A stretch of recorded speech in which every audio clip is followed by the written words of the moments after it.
Discuss करेंगे उसमें metrology का। मेट्रोलॉजी एक्चुअली फार्मास्यूटिक्स में पहले हमने 2 टॉपिक्स उसमें डिस्कस किए हैं, फार्मास्यूटिकल डोसेज फॉर्म्स और फार्माकोपी। वो सारा थ्योरेटिकल पोर्शन है, आगे भी सारा थ्योरेटिकल पोर्शन ही आएगा।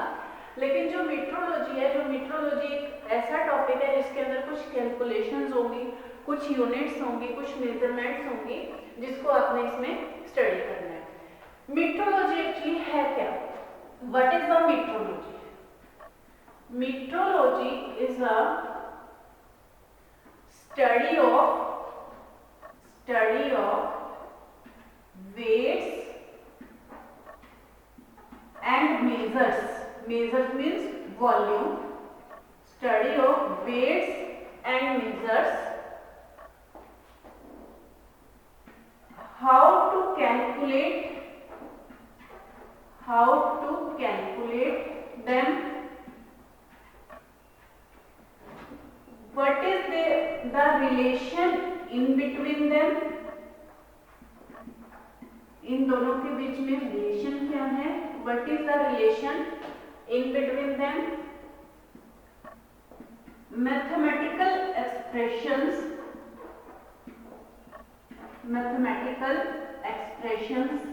and interconversions. तो कुल मिला के मेट्रोलॉजी के अंदर हम जो स्टडी करेंगे, हम वेट्स की और मेजर्स की स्टडी करेंगे। वेट्स और मेजर्स की स्टडी का क्या मीनिंग है कि वेट्स कैसे कैलकुलेट करते हैं, मेजर्स मींस वॉल्यूम कैसे कैलकुलेट करते हैं, इनके बीच में क्या रिलेशन है, कौन से मैथमेटिकल एक्सप्रेशन हम यूज कर सकते हैं इनको कैलकुलेट करने के लिए, और इनके बीच में हम इंटरकन्वर्जन्स कैसे कर सकते हैं। इंटरकन्वर्जन मतलब कि वेट से वॉल्यूम में, वॉल्यूम से वेट में, इनको हम कैसे कन्वर्ट कर सकते हैं। एक्चुअली मेट्रोलॉजी की आपको जरूरत कहाँ पड़ती है? अगर फार्मास्यूटिकल इंडस्ट्रीज में हम जाएंगे, फार्मास्यूटिकल इंडस्ट्रीज में जाने में वहां पर जो डिफरेंट तरह की डोसेज फॉर्म्स यूज होती हैं, उन डोसेज फॉर्म्स की कैलकुलेशन के टाइम हमें मेट्रोलॉजी की जरूरत पड़ती है, और डे टू डे लाइफ में भी हमें मेट्रोलॉजी की जरूरत होती है। तो मेट्रोलॉजी जो कैलकुलेट करते हैं या मेट्रोलॉजी के जो मेथड्स हैं, वो 2 तरह के मेथड्स हैं, that is imperial method and decimal system method और मीट्रिक मेथड। लेकिन उससे पहले मैं आपको एक चीज क्लियर करूंगी कि वेट्स क्या है और मेजर्स क्या है। What are weights? वेट्स आप लोगों ने फिजिक्स में पहले ऑलरेडी फॉर्मूला पढ़ा होगा, W is equal to mg। G क्या है इसके अंदर? G is the gravitational force या G इज द ग्रेविटी, और अर्थ ग्रेविटी जिसकी वैल्यू क्या है 9.8 मीटर पर सेकंड स्क्वायर। तो G इज ऑलवेज कांस्टेंट, तो weight is directly proportional to the mass. Weight is directly proportional to the mass of any body. और measures क्या चीज है? Measure is the amount of volume required by body. कि कोई भी body अगर हम किसको कंटेनर में डालते हैं या उसका जो वॉल्यूम है वो कितना है, ठीक है, तो that is called as the measure. ये 2 चीजें हमने इसके अंदर स्टडी कर दी हैं कि वेट्स क्या है और मेजर क्या है। वेट्स की डेफिनेशन तो वैसे आप लोगों ने पहले डिटेल में फिजिक्स में पढ़ी हुई होगी, क्योंकि सभी आप लोग साइंस बैकग्राउंड से ही हैं, तो मुझे इसे ज्यादा एक्सप्लेन करने की जरूरत नहीं है। चलिए अब हम पॉइंट पे आते हैं कि how to calculate the weight and measures या what is the metrology. Metrology के अंदर मेनली 2 वेज हैं, 2 ways to measure the weights and measures, that is imperial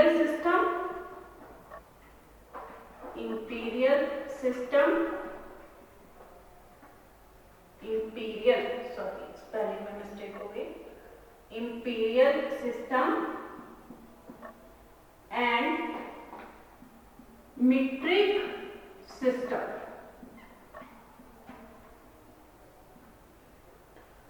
जो इंपीरियल सिस्टम था इंपीरियल सिस्टम या वॉल्यूम कैलकुलेट करने का वो पहले यूज किया जाता था। कुछ एक टर्म्स है जो आपको ध्यान में होंगी, आपने सुनी होगी, और जो मीट्रिक सिस्टम है आजकल के डे टू डे लाइफ में यूज की जाती है। इंपीरियल सिस्टम को आगे फिर से दो पार्ट्स में क्लासिफाई किया हुआ है, दैट इज अ वोर ड्यूकोसिस, a Vogt-Dubocsis system, and next is apothecaries system.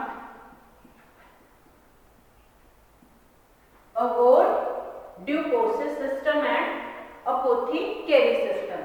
और जो मीट्रिक सिस्टम है, मीट्रिक सिस्टम के अंदर हम पढ़ते हैं डेसिमल सिस्टम,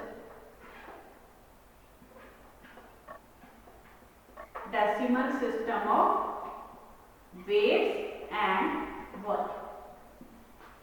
ये जो आजकल डे टू डे लाइफ में यूज हो रहा है और ये जो पहले। चलिए अब एक एक करके हम इनको डिस्क्राइब करते हैं। What is the imperial system?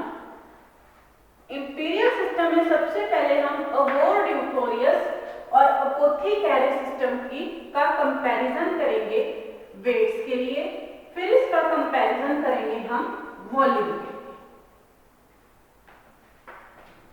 Imperial system में यहां कंटिन्यू कर रही हूं। इंपीरियल सिस्टम,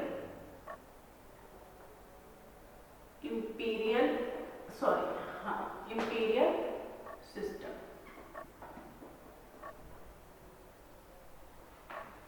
इंपीरियल सिस्टम में सबसे पहले मेरे पास था यहां Vogt-Dubocsis system and apothecaries system.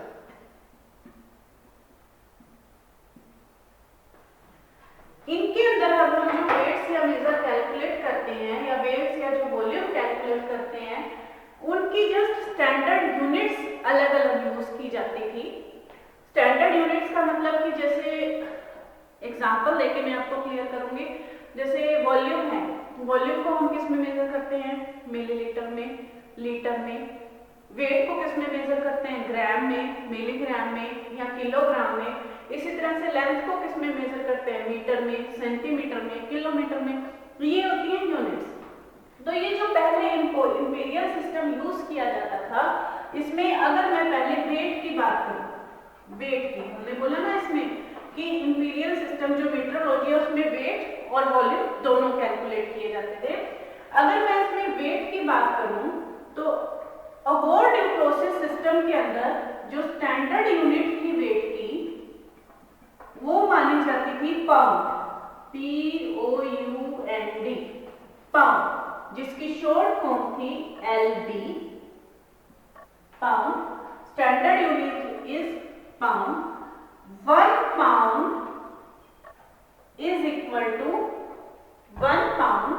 is equal to 16 ounce, जिसको डिनोट करते थे OZ से।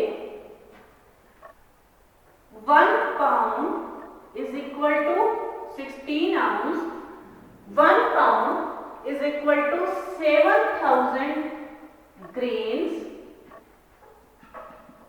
जिसको डिनोट करते हैं GR से। और अगर इन दोनों के बीच में रिलेशन निकालें तो 1 ounce is equal to 7000 divided by 16, that is 437.5 grams, 437.5 grams। ये थी स्टैंडर्ड यूनिट, ये थी जो वेट्स की हम मेजरमेंट करते थे। अब अगर हम इसको अपोथीकेरी सिस्टम से अगर हम इसको कंपैरिजन करें, थोड़ा इसको दूर लिख देती हूँ ताकि आपको कंफ्यूजन ना हो। अपोथीकेरी सिस्टम, उसमें अगर हम इसको कंपैरिजन करते हैं अपोथेकेरी सिस्टम के अंदर जो इसकी स्टैंडर्ड यूनिट मानी गई थी, स्टैंडर्ड यूनिट वाज ग्रेन।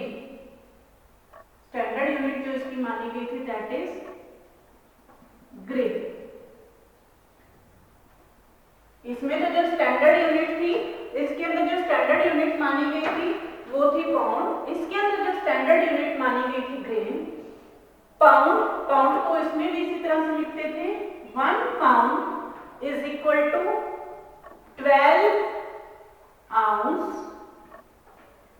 इसमें जो आउंस का सिंबल है दैट इज 1 2 3। इस तरह से ये सिंबल आपको पता होने चाहिए कि कौन सा सिंबल किस टर्म को शो करता है। 1 pound is equal to 12 ounce. 1 pound is equal to 5 7 6 0 grains. Symbol इसमें भी सेम है ग्रेन्स का, GR। और अगर हम यहाँ 1 आउंस की वैल्यू निकालें तो 1 ounce is equal to 480 grains. 1 ounce is equal to 480 grains. ठीक, इसमें कंपैरिजन किया हमने अवॉर्डियोकोसिस और अपोथेकेरी सिस्टम के अंदर। इसको आप डायरेक्ट बुक से पढ़ेंगे तो डायरेक्टली इसको बुक से पढ़ के लर्न करना मुश्किल है।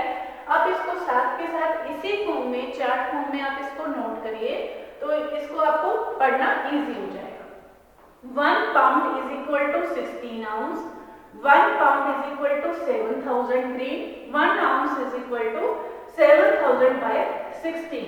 अब इसमें कंफ्यूज नहीं होना। इसमें सबसे पहले तो यहाँ आउंस का सिंबल दोनों तरफ अलग है। अगर आपके पास OZ लिखा है तो आपको क्लियर होना चाहिए कि वो अवॉर्डियोकोसिस सिस्टम है, और अगर ये सिंबल है तो वो अपोथेकेरी सिस्टम है। इसमें पाउंड का और ग्रेन का जो सिंबल है वो सेम है। तो वहां पे जब भी आपके पास कोई क्वेरीज आएंगी, कोई क्वेश्चन आएगा, तो उसमें पाउंड या ग्रेन के आगे आपके पास अवोर, AVOIR, इस तरह से अवोर, और यहाँ आपके पास अपोथी, इस तरह से लिखा आएगा ताकि आपको बस आपकी कोई कंफ्यूजन ना रहे कि आपको क्वेश्चन किस टर्म के लिए पूछा गया। अब इसको अगर हम रिलेशनशिप को थोड़ा सा सिंपल करके लिखना चाहें तो इसको हम सिंपल करके कैसे लिख सकते हैं? 1 पाउंड, इसी से देखो मैंने इसको रिलेशन उठाया। 1 पाउंड इज इक्वल टू किसकी इक्वल है? 16 आउंस के। यहां मैं सिर्फ सिंबल यूज कर रही हूं। 16 आउंस के, फिर किसकी इक्वल है? 7000 ग्रेन्स। 7000 ग्रेन्स। क्लियर? तो कुल मिला के यहाँ एक ये छोटा सा रिलेशनशिप अगर यहाँ याद कर लेते हो आप कि 1 pound is equal to 16 ounce is equal to 7000 grain, तो इससे आप ये तीनों टर्म्स इजीली लर्न कर सकते हो। इसमें आप किसी की भी वैल्यू निकाल सकते हो। देखिए 1 pound is equal to 16 ounce, तो यहाँ से अगर आपने 1 आउंस की वैल्यू निकालनी है तो 1 ounce is equal to 7000 divided by 16 grain. तो ये सारा रिलेशन मैंने सिर्फ आपको समझाने के लिए लिखा है। आप इसको अगर इसको लर्न कर लेंगे तो इसको लर्न करने के बाद आपको ये पूरा क्लियर हो जाएगा कि इसका क्या होना है। इसी तरह से अगर हम इसका रिलेशनशिप निकालें, इसके रिलेशनशिप में क्या करेंगे, इसका खुद से ट्राई करो। देखो इसमें क्या होगा, 1 पाउंड, सिर्फ सिंबल मैं यहाँ यूज करूंगी, is equal to 12 ounce is equal to 5760 grains. Okay, यहां आपने कंफ्यूज नहीं होना। यहां हम लिख देते हैं अपोथी। ये तो मैंने वैसे अपोथी के कॉलम में लिखा हुआ है, इसलिए कंफ्यूजन की कोई बात नहीं है। यहां अपोथ, तो यहां से क्लियर हो जाएगा कि ये कौन से पाउंड की बात कर रहे हैं। तो यहाँ अगर आप इस रिलेशन को याद कर लोगे, यहाँ आप इस रिलेशन को याद कर लोगे, तो इसमें आपको क्लियर है कि 1 पाउंड का अपोथेकेरिस में अगर उसको आउंस में या ग्रेन्स में मेजर करना है, जैसे तरह से इसमें मेजर करना है।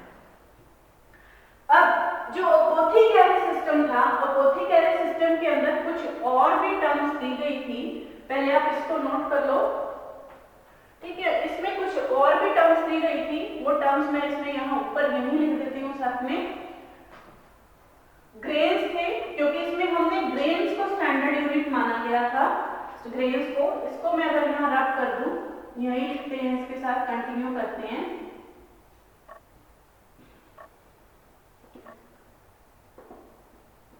Grains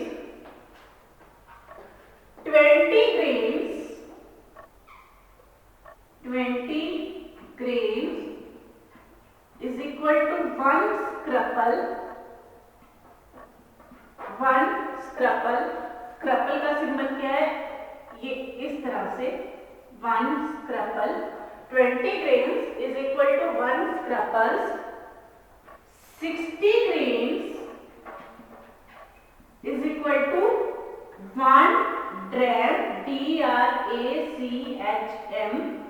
60 grains is equal to 1 dram, इसका जो सिंबल है इस तरह से, जैसे ओम होता है। 60 grains is equal to 1 dram। और अगर मैं अब इसका एक और रिलेशन निकालूं तो इसमें क्या हो जाएगा, इसको यहाँ देखिए, इसका और इसका अगर मैं यहाँ रिलेशन निकालना चाहूं, ये देखिए, इसका यहीं से निकल गया,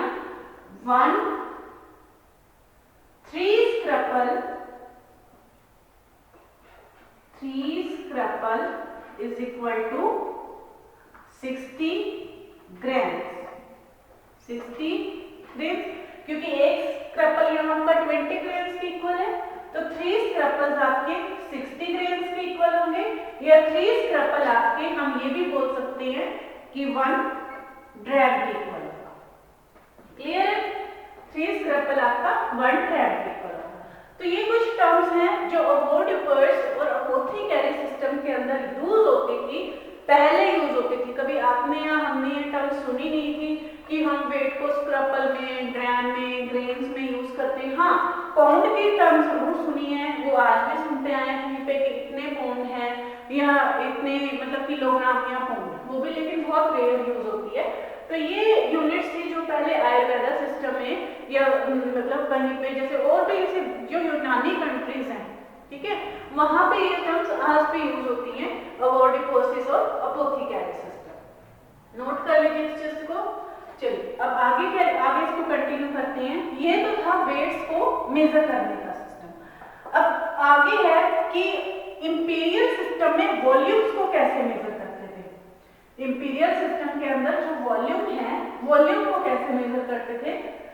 वॉल्यूम को भी इसी तरह से मेजर करने के लिए इंपीरियल सिस्टम में ओवोडिपोसिस और अपोथेकेरी के 2 सिस्टम होंगे, लेकिन उसमें दोनों में अलग अलग सिस्टम नहीं था, उसमें दोनों में एक ही कॉमन रिलेशनशिप दिया गया। क्या रिलेशनशिप था? To measure the volume in ओवोडिपोसिस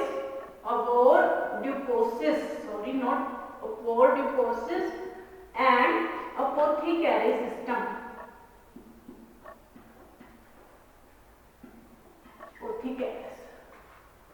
दोनों के अंदर एक ही कॉमन सिस्टम दिया गया, कोई भी अलग से स्टैंडर्ड यूनिट नहीं दी गई। इसके अंदर जो स्टैंडर्ड यूनिट यूज की गई वॉल्यूम को मेजर करने की, दैट इज गैलन।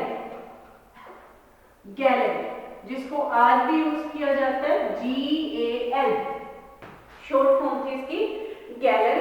इसका एक रिलेशनशिप दिया गया था गैलन का, दैट इज 1 गैलन। इसको आप नोट कर लो, 1 gallon is equal to 4 quarts। 4 quarts is equal to 8 pint is equal to 16 fluid ounce is equal to 16 fluid ounce is equal to, ये आगे कंटिन्यू कर रही हूं मैं, is equal to 1280 fluid dram is equal to 76800 minims। 76800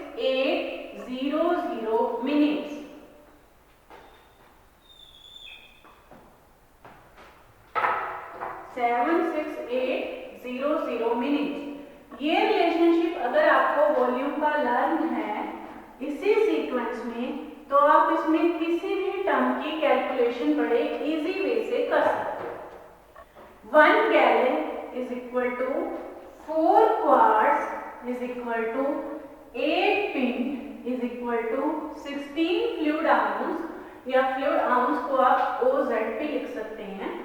16 fluid ounce OZ, 16 fluid ounce is equal to 1280 fluid gram is equal to 76800 minutes। Clear है? अब इसमें suppose मैंने 1 गैलन है, 1 गैलन तो सबके इक्वल दिया ही हुआ है। अब जो 1 गैलन है इसमें ये सबसे बड़ी यूनिट हुई आपकी, और जो मिनीम्स है इसमें ये सबसे छोटी यूनिट है। ध्यान से देखिए, 1 गैलन इसमें सबसे बड़ी यूनिट है और मिनीम जो है इसके अंदर सबसे छोटी यूनिट है।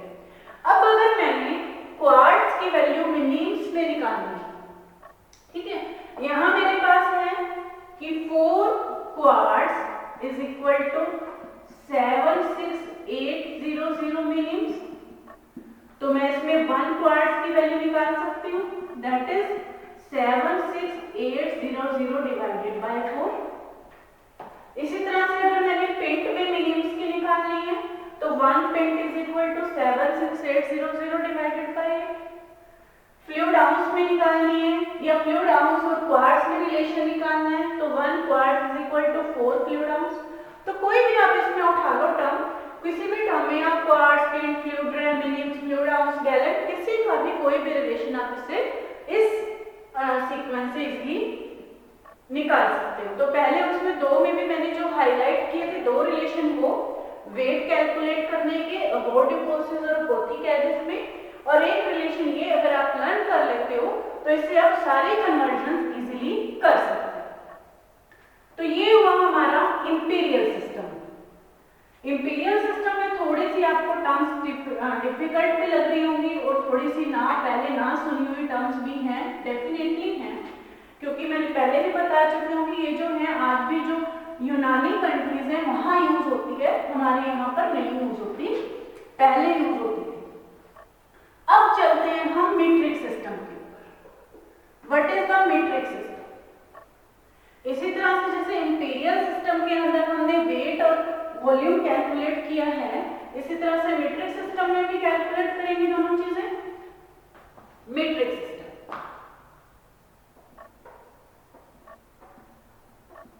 मीट्रिक सिस्टम,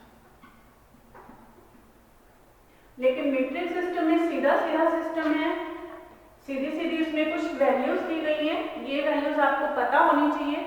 जो कन्वर्जन्स आती हैं वो मीट्रिक सिस्टम की ही आती हैं, अबॉर्टिव फोर्स या इंपीरियल सिस्टम की बहुत कम कन्वर्जन्स आती हैं। हाँ, लेकिन एक एक नंबर पे इसके बहुत से क्वेश्चंस आते हैं, सीधा फिल इन द ब्लैंक्स। अगर आपको ये टर्म्स याद हैं, आपको ये रिलेशंस याद हैं, तो आप इसमें अच्छे मार्क्स इसमें स्ट्रेच कर सकते हो। मीट्रिक सिस्टम, मीट्रिक सिस्टम में सबसे पहले बात करते हैं वेट्स को मेजर करने की। How to calculate the weights? तो वेट्स के अंदर जो हम इसमें यूनिट्स यूज करते हैं, मिलीग्राम, ग्राम या किलोग्राम यूज करते हैं। आपको पता ही है आज पे जो यूज कर रहे हैं, तो अब हम इसको लिखना शुरू करें, आप इनको नोट करना शुरू करें। 1 kilogram is equal to 1000 grams. 1 hectogram is equal to 100 grams. 1 decagram is equal to 10 grams. 1 gram is equal to 1000 milligram. 1 decigram, ध्यान से देखिए, इसमें जो आ गया आपका 1 डेसी, यहाँ है डेका, हाईलाइट करते हैं उसको, यहाँ है डेका और यहाँ है डेसी। जब डेका है तो वो बड़ी यूनिट के साथ है, यानी 10 ग्राम, और जब डेसीग्राम है that is 100 milligram, 1 centigram is equal to 10 milligram, 1 centigram is equal to 10 milligram. अब इससे छोटी यूनिट कौन सी जाएगी, मिलीग्राम पे आ गई। यहाँ से तो हम किलोग्राम से पहले ग्राम पे आए, ग्राम से फिर हम मिलीग्राम पे, अब यहाँ आएगी 1 मिलीग्राम। 1 मिलीग्राम किसकी इक्वल होगी, is equal to 1 milligram is equal to, यहाँ क्या था 1000, 1 milligram is equal to 1/1000 gram, 1/1000 that is 0.001 gram. Then 1 microgram, ये माइक्रो की सिंबल है, 1 microgram is equal to 10 raised to the power -6 gram. 1 nanogram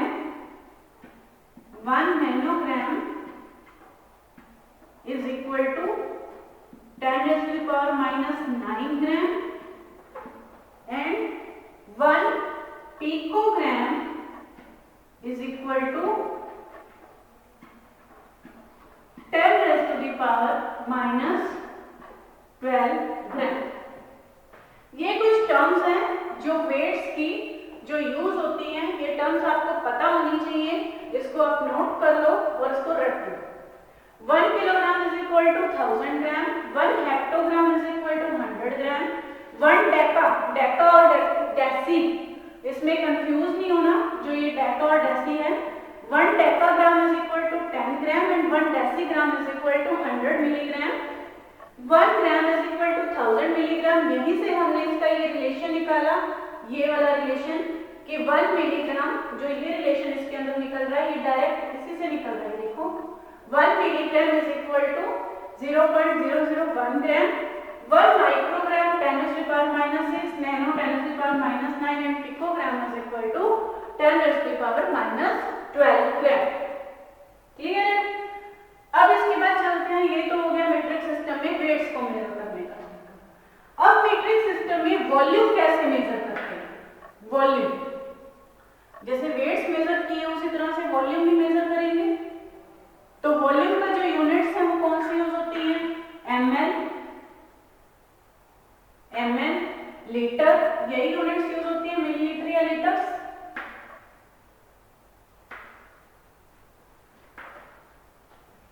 now metric system में जो हम major कर रहे हैं